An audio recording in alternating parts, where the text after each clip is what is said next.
ഞാൻ രേഖ. എൻ്റെ കുക്കിംഗ് ചാനലിലേക്ക് എല്ലാവർക്കും സ്വാഗതം. ഇന്നത്തെ എൻ്റെ റെസിപ്പി ഒരു പപ്പായ റെസിപ്പിയാണ്. അതിലേക്കായി ഞാൻ 2 ചെറിയ പപ്പായാണ് എടുത്തിട്ടുള്ളത്. അതായത് ഗ്രേറ്റ് ചെയ്തപ്പോൾ ഏകദേശം ഒരു 3/4 കപ്പ്.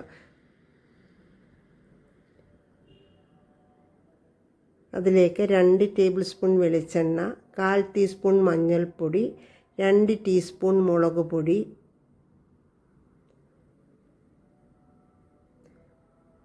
1/2 ടീസ്പൂൺ കായപ്പൊടി, 1/4 ടീസ്പൂൺ ഉലുവാപ്പൊടി, ആവശ്യത്തിന് ഉപ്പ് എന്നിവ ചേർത്ത് നന്നായിട്ടൊന്ന് ഇളക്കി ഒരു 10 മിനിറ്റ് വയ്ക്കുക. ആ സമയം കൊണ്ട് നമുക്ക് ഒരു ചട്ടി ചൂടാകുമ്പോൾ അതിലേക്ക് 1 ടേബിൾ സ്പൂണോളം വെളിച്ചെണ്ണ തന്നെയാണ് ഉപയോഗിച്ചിരിക്കുന്നത്. വെളിച്ചെണ്ണ ഒഴിച്ചു. വെളിച്ചെണ്ണ ചൂടായി അതിലേക്ക് കടുക്, അത് പൊട്ടിക്കഴിയുമ്പം 1 ടേബിൾ സ്പൂൺ വെളുത്തുള്ളി അരിഞ്ഞത്, കറിവേപ്പില, 1/2 ടീസ്പൂൺ ചതച്ച കടുക് ഇത്രയിട്ട് ഇളക്കി അതിലേക്ക് നമ്മൾ നേരത്തെ തയ്യാറാക്കി വെച്ചിരിക്കുന്ന പപ്പായയും ചേർത്ത് ഇളക്കുക.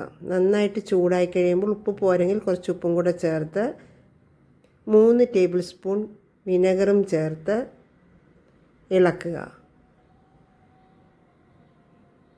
നമ്മുടെ കറി റെഡിയായിട്ടുണ്ട്. Okay, thank you.